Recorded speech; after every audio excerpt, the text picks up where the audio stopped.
The major update for City Skylines 2 delivers 3 key changes, including gameplay and sim improvements, performance overhauls, and 2 brand new maps to the game. We'll also talk about their 2024 priorities, that's Colossal Order, and what they'll be tackling inside of City Skylines 2, from modding to console releases, expansion passes, and some eternal fixes.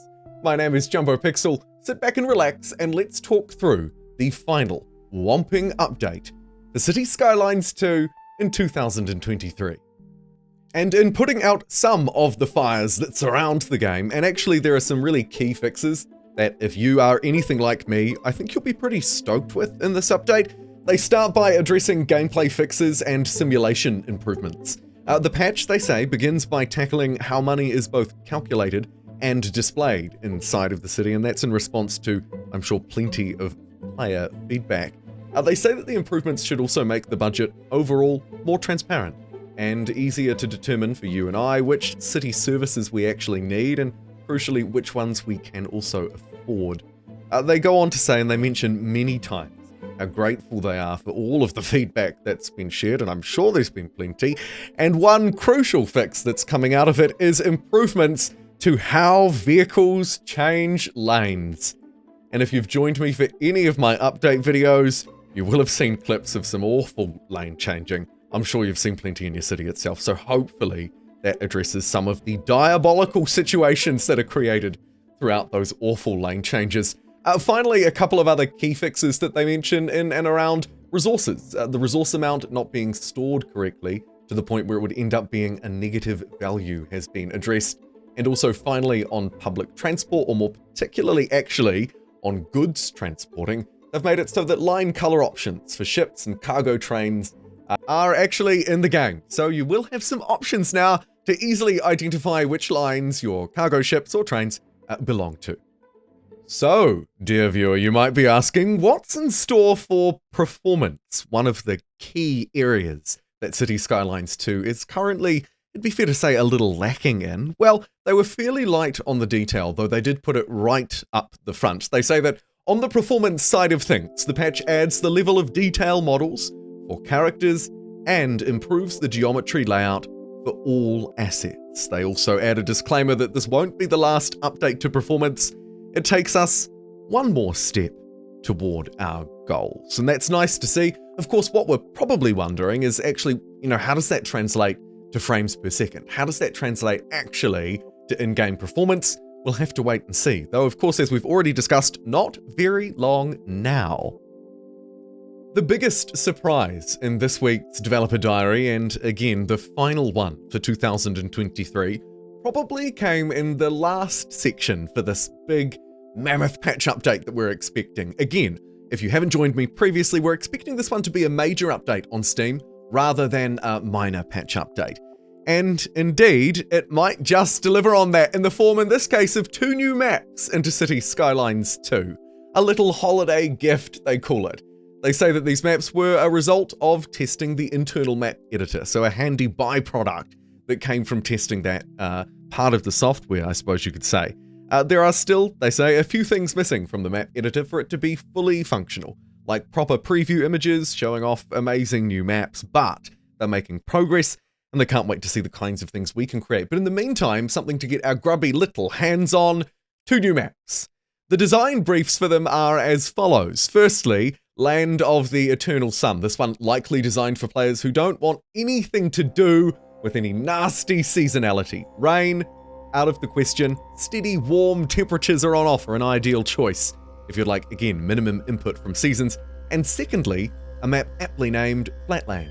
They should have called it Flatty McFlatland, or something like that. That, I think, would garner a lot more public attention. Here's looking at you, Boaty McBoatface. I mean, the list goes on and on. Here they say hills, slopes, or mountains. No, thank you. I'd rather stay level. There are no contour lines here. This one probably ideal for some of those nasty zoning issues that can occur in and around contour lines, those steep levels, gradients in the map, in the actual landscape. You'll be well aware of that issue. I'm sure I don't need to describe it. So, 2 new maps on the way this week for City Skylines 2. Now, unfortunately, even those names that we just discussed won't actually be the real ones. So, Boaty McBoatface fans, you're shite out of luck. The two names, they say, to better fit the existing style of the game, will be Sunshine Peninsula and Corral Riches. I assume that's meant to be riches, though it could be some kind of punny thing. I don't know, but either way, 2 new maps into the game with very distinct styles, largely dismissing internal mechanics like elevation or weather and seasonality. Now let's shift gears a little bit and talk about what's coming in 2024. They outline their priorities, generally speaking, in order of most important to least important, and they begin by talking about modding. Bringing modding support to the game is their high priority, including the map editor, code modding support, and the asset editor. The asset editor, they say, is the part that is the most behind schedule, dragging the proverbial chain, so to speak, and they'll continue to work on it in January of 2024. They'll be releasing developer diaries related to modding and other stuff in and around it, and also running out of interest an early access program for modders to try the tools before release. And if you are unfamiliar with that, we talked about it and they talked about it in last week's Word of the Week. There's a sign-up sheet, I think it was a Google Doc, where you can sign up and get access to that if you can prove your credentials. Consoles are the second priority, and in many ways modding is a precursor to console release because the console versions will have modding tools when they release, minus that code modding function, so map editor and asset editor, as part of their release. So obviously modding needs to come first. Console players will be able to create maps and add custom assets when it comes out. We don't have any further insight, though I think from previous developments and previous releases, we're expecting it in the first half of 2024, but likely in the latter part of that half. Maybe halfway through the year might be a reasonable expectation to have in your mind. I'm not quite sure, and obviously they don't explicitly mention anything here. The third and final additional priority, and ranked last in their list of prioritization, is the expansion pass. They say that its production is actually currently on hold and awaiting the higher priority work to be completed, like the stuff we've already discussed.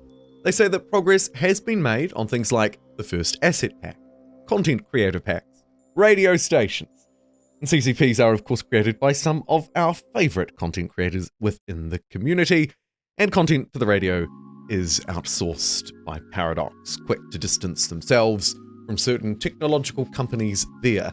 And that concludes the 3 sort of big new things that they're adding. They also make a note around performance and bug fixing here at the end too.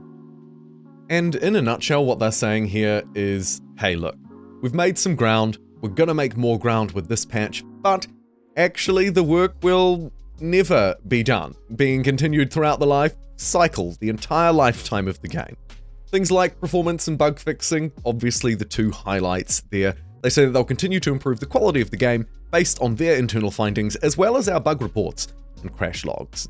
Honestly, it's something they'll continue to do, but interestingly, right at the end here, they say the biggest remaining offenders should be sorted out during the spring. I'm assuming that's their spring, my autumn, so we're looking in and around April, May, perhaps bleeding into June there too. So interesting to kind of put out maybe a 6-month time frame for everything that they've discussed there.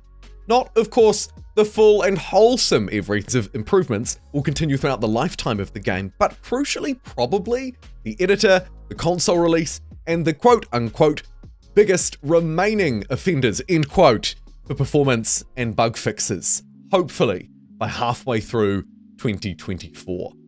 And finally, rounding it out, they say that next week there won't be a blog update like this one, but there will be something to round up the year. They're taking a break until January 15th, and so of course these videos will be taking a break until then as well. They wish everyone a fantastic holidays, and they also make a point of stressing again that our feedback matters, that they'll announce some timelines as they get closer to the release for those aspects that we've talked about today, and they're keen to hear more from you. Bug reports, more feedback, continue to let them know what's wrong with Cities Skylines 2, and hopefully the improvements that they've talked about today will actually benefit our, for example, frames per second that we achieve. Thank you so much for joining me. I'll be sure to cover the patch update as soon as I can after it releases, and I'll see you later in the week. Take care, everybody. Bye-bye.